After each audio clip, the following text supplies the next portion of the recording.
Continuing production of The Open Mind has been made possible by grants from the Rosalind P. Walter Foundation in memory of Richard Heffner, the Alfred P. Sloan Foundation, the Angelson Family Foundation, the Joanne and Kenneth Wellner Foundation, the Joan Gantz CUNY and Peter G. Peterson Fund, Carnegie Corporation of New York, and from the corporate community, Mutual of America.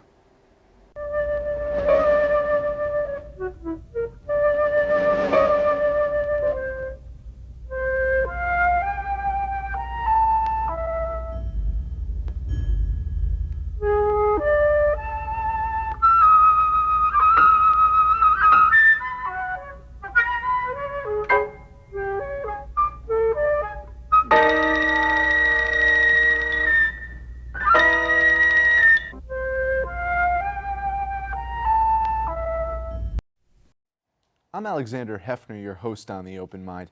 Across the political spectrum, you would be hard-pressed to find a former public servant more committed to battling the status quo of entrenched partisanship, a subject he's written about in many recent books, than NBA Hall of Famer, former U.S. Senator from New Jersey, and 2000 presidential candidate Bill Bradley. After his decade-long tenure as New York Knicks shooting guard and small forward, today's guest became a vocal advocate on the national political scene and to many, the progressive conscience of the Democratic Party. To quote one public radio report from the 2000 campaign, the former New Jersey senator's voting record on pro-environmental bills is 20 points higher than that of Vice President Al Gore. And his unhindered support for universal health care, campaign finance reform, and environmental stewardship predated the Democratic Party's widespread adoption of these progressive positions. Senator Bradley continues to reflect on the American political process, and I want to ask him today what he thinks the future holds. How can we return to what one veteran congressional staffer called in a 2012 book, "The Last Great Senate"? If ever policy will trump personality, and who are the elected officials in our American future from either party, capable of turning around our troubled political system? Senator Bradley, it's an honor to have you here today. Thank you, Alexander. It's great to be here. So how about that? I think there are a number of problems with the process. Some are structural and some are personality. I think the structural problems are that there's way too much money in politics. When I ran for the Senate, the first time in 1978, I raised and spent about $1.5 million. When John Corzine ran in the year 2000, he spent about $63 million. And that means politicians have to raise money. That has a real impact on things. There are connections between contributions from, say, the healthcare industry and no public health provision in the healthcare law that passed. Between the banking industry and a monstrosity of a bill in Dodd-Frank, and same thing with energy contributions that lead to no energy bill. So I think that money is at the root of the problem, and you're never going to change that until you can amend the Constitution, given what Citizens United the verdict Citizens United said in, I think, 2010, which basically said, you know, you can't limit money, you can't limit money of corporations, you can't limit money anywhere. So that's the first problem. The second problem structurally is the way we draw congressional district lines in America. And we do that by partisan state legislatures, drawing lines to maximize their partisan advantage. And that rewards the extremes, because if you're in a district and about everything but about 50 congressmen, congresswomen are in districts that are 60-40, 55-45. So they don't have to worry about winning in a general election. They worry about primary challenges from the left or from the right. And the result is they don't reach across the aisle to talk to the other side. If you're in a district, you got 52-48, you need some Republican votes, so you got to talk. And that sets a stage where you have to talk when you get to the Senate or to the House of Representatives.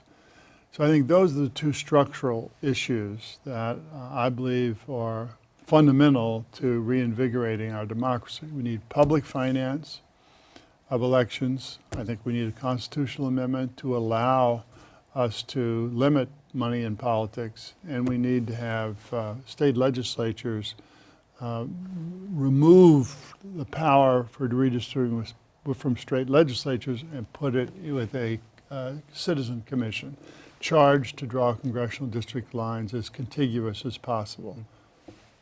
Well, you do hear modern day office holders talk about the absence of conversation, bipartisan conversation, but you don't hear them talk about the need for constitutional reform.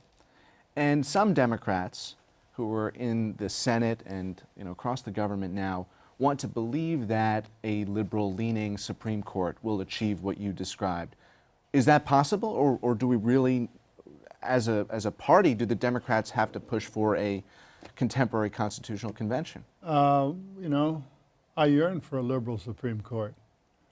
I don't see the prospect for that in the next few years. I think the older members of the court, those who are most likely to retire, or the liberals on the court. Scalia is the only one who's older and conservative. The rest are young.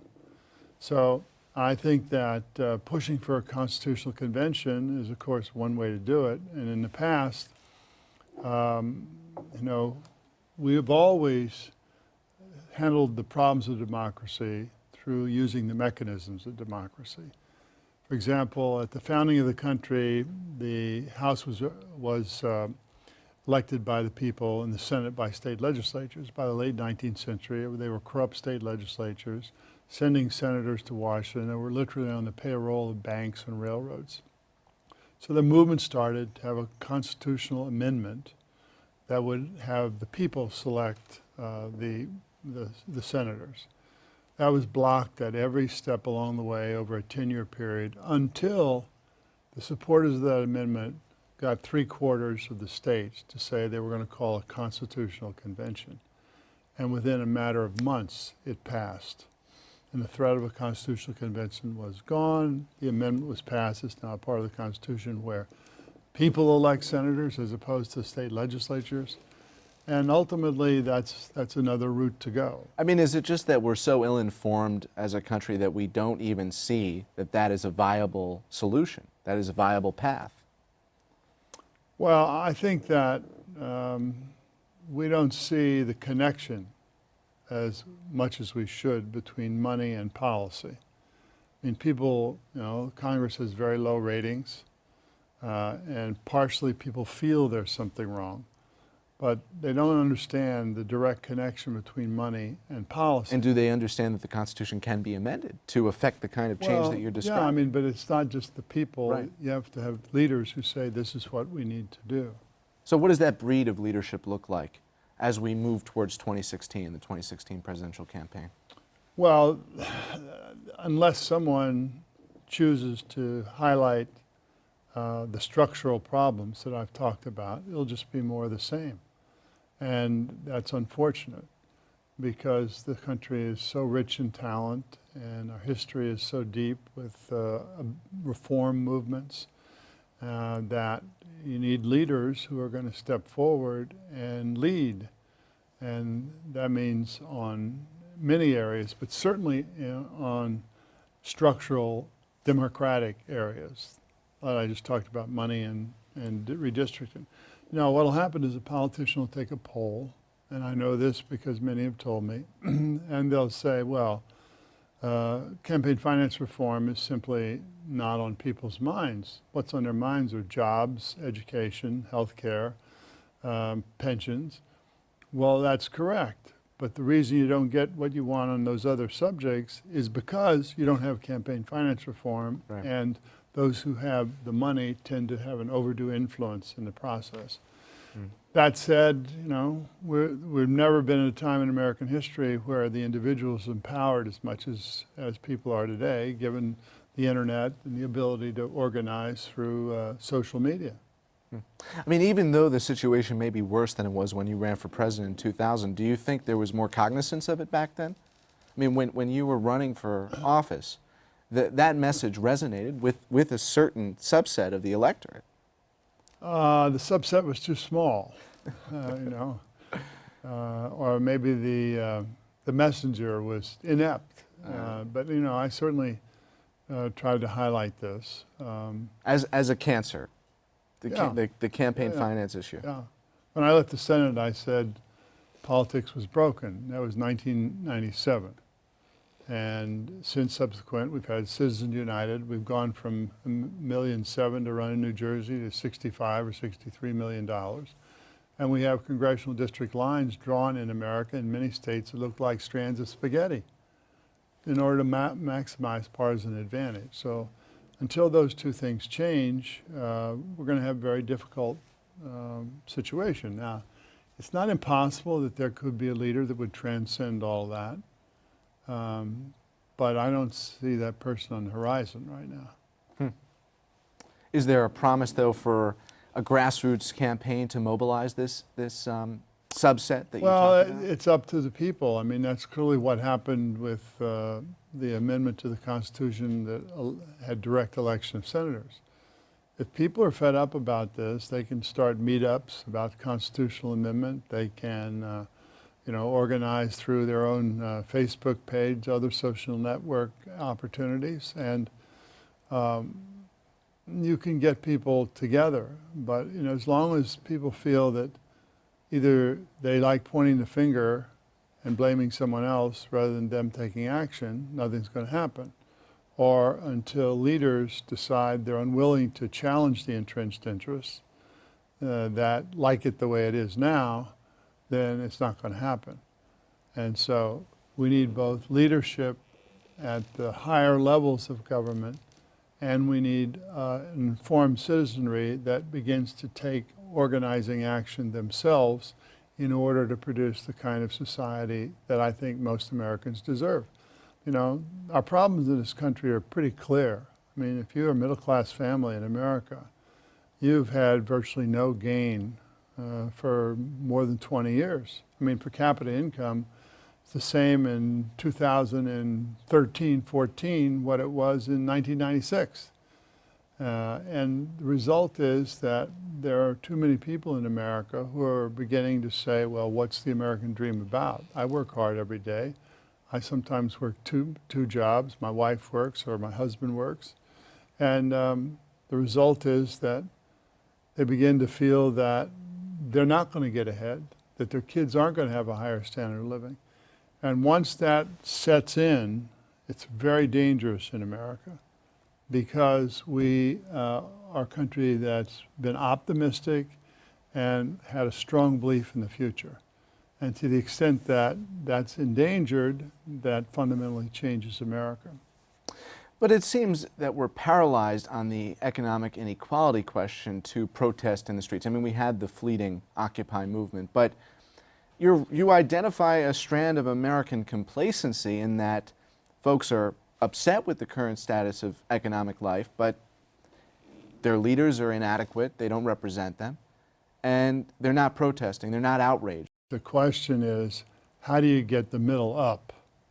And part of that will be financed by the wealthy, but a lot of it will also be other parts of the country helping out.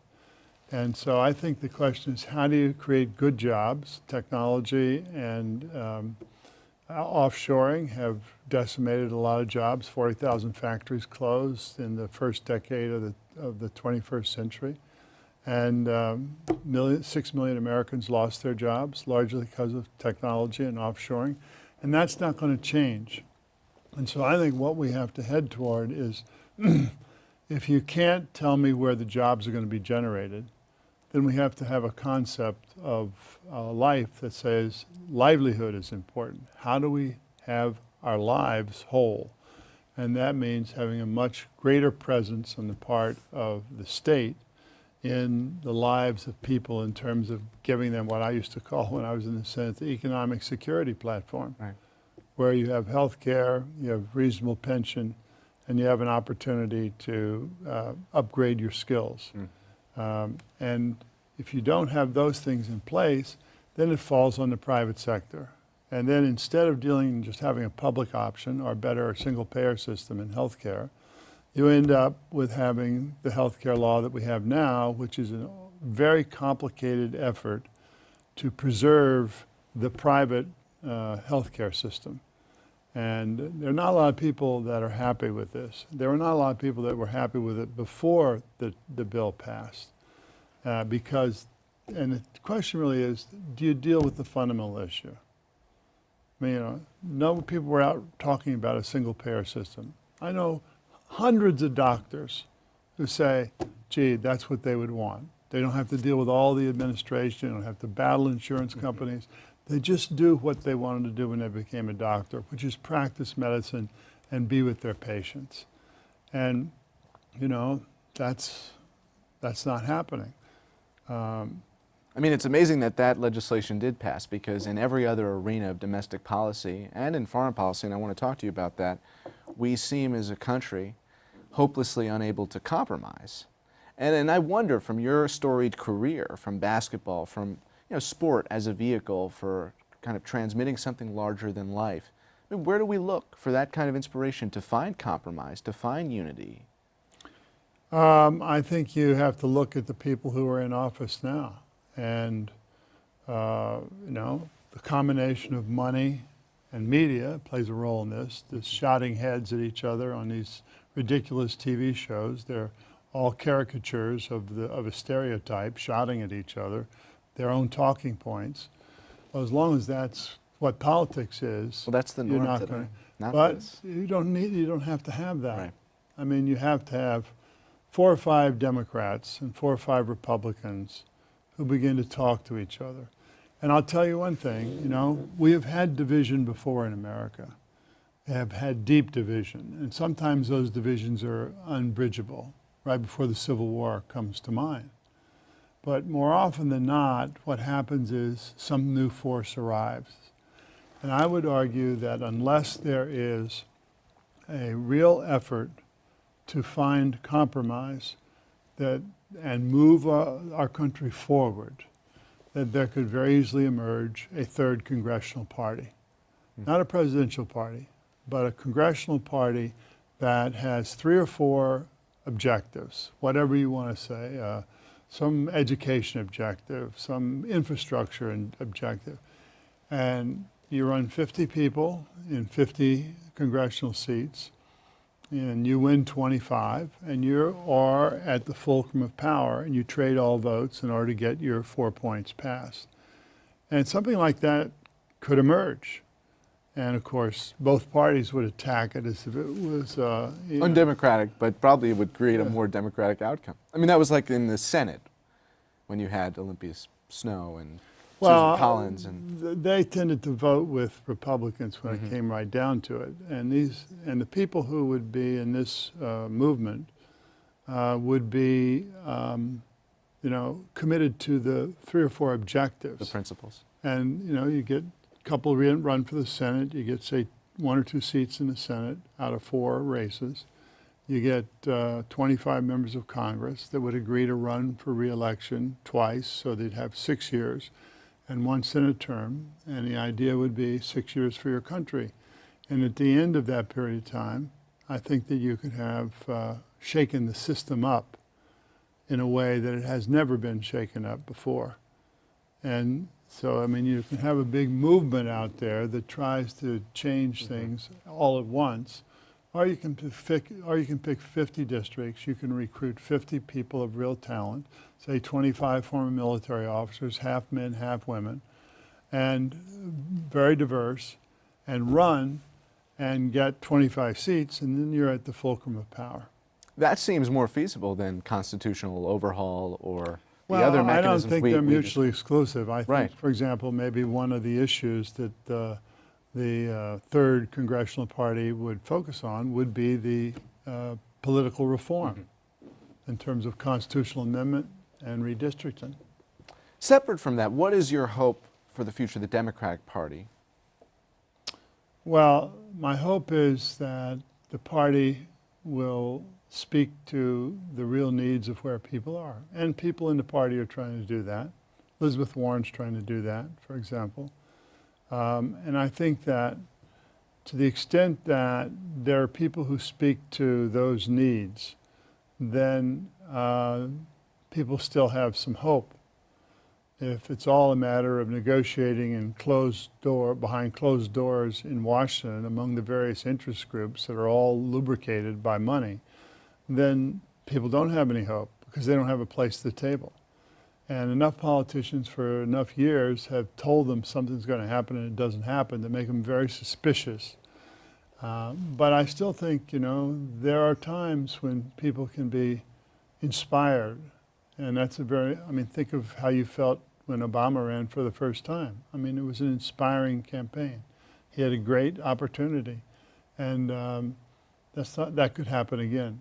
But to the extent that you have people who are inside baseball, behind closed doors, mediating among the interest groups, that leaves out the bulk of the American people and disrespects the bulk of the American people.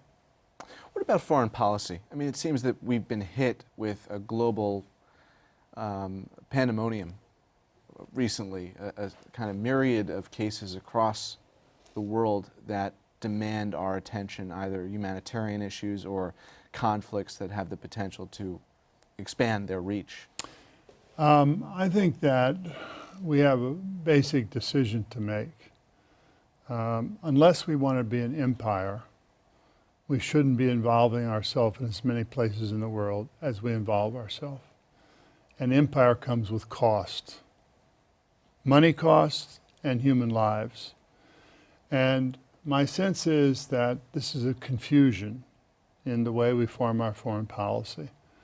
That we find people, say, since even Vietnam, that say that we have to respond to human tragedy in this part of the world or that part of the world. Or we have to liberate a country from a terrible dictator. And they don't think 3 or 4 steps down the road. Look at what's happening in the Middle East now. Look at what's happening in the Persian Gulf. What caused that? Or what's one of the real problems? The problem was we dismembered Iraq. We basically... And the blowback from that has been more severe than Saddam Hussein remaining in power. Well, yeah, most likely. Saddam Hussein, the Trump argument always was, oh, so you want Saddam to stay in power? And if I think of American interests, true American interests, and look, would I rather have Iraq today with a Saddam Hussein in power, or would I rather have an Iraq now that has the ISIS fanatics moving to create a caliphate, the greater Syria caliphate, which of course extends from the Mediterranean Sea to the Persian Gulf. That's what it was when the term was coined. I think I'd probably rather have somebody who was not my cup of tea, but there was a stability to the area. It seems now I'm not for Saddam Hussein. I'm glad that Saddam Hussein is gone, but for him to be gone by virtue of precipitating our involvement in all the tactical mistakes that were made, dismantling the Ba'ath Party, dismantling the military, et cetera, thinking naively that they'll all be cheering when we go in. We jumped in the middle of a Sunni-Shia split that's been around for 1,000 years, and we were naive about what that meant. And now you see it manifested in a very messy situation now. And the American people have been, they're tired. They're not going to support empire. And they're not going to support deployment of troops. And that's why when you are President of the United States and you decide you're going to send troops somewhere, you got to understand that's a cost. And if you're a superpower and you send troops, you got to win. If you don't win, then the rest of the world says, hey, that's not so tough. They're not so tough. And then you begin finding you're bitten from 15 different sides at once. And to me, it's something that we have been carried along really since Vietnam without ever really taking it 2 or 3 steps down the line. And if we don't take it 2 or 3 steps down the line and think it through, we're going to end up in terrible situations all over the world constantly. Look at Libya, right? Well, this was a great challenge. We intervened, and we intervened to prevent genocide in Benghazi or whatever, right? And we got the Russians to support us. First time ever they supported us at the UN. That was Medvedev. And the first thing that happened after we got the thing is suddenly the objective changes from rescuing people to regime change. And the result there, thinking about how one thing affects another, is Putin, who was the prime minister then, said, that's finished. I can't deal with the Americans. And I think that that was a decisive moment.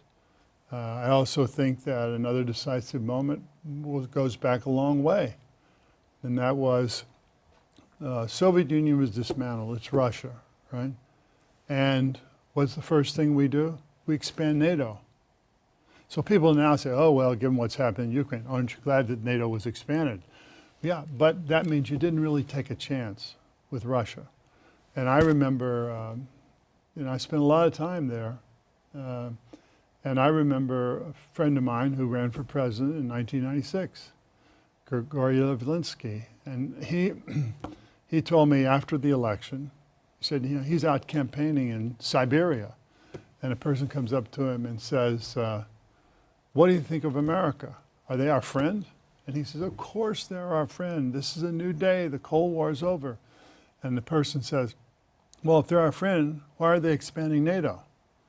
And Yavlinsky says, Russians might not understand puts and calls in the financial market, but they do understand tanks.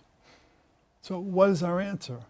And it was the ambiguity without clarity of distinction, trying to have it both ways, trying to expand NATO to please some Eastern European countries, and expanding NATO to hedge against the possibility the Russians would revert to their old ways, as opposed to having a true partnership. Senator Bill Bradley, thank you so much for joining us, and I hope we'll continue this discussion of American interests and whether the blowback from our invasion and intervention is endangering us or not. But thank you for now for joining us. Thank you. And thanks to you in the audience. I hope you join us again next time for a thoughtful excursion into the world of ideas. Until then, keep an open mind. Please visit the Open Mind website at 13.org/openmind to view this program online or to access over 1,500 other Open Mind interviews. And check us out on Twitter and Facebook at Open Mind TV for updates on future programming.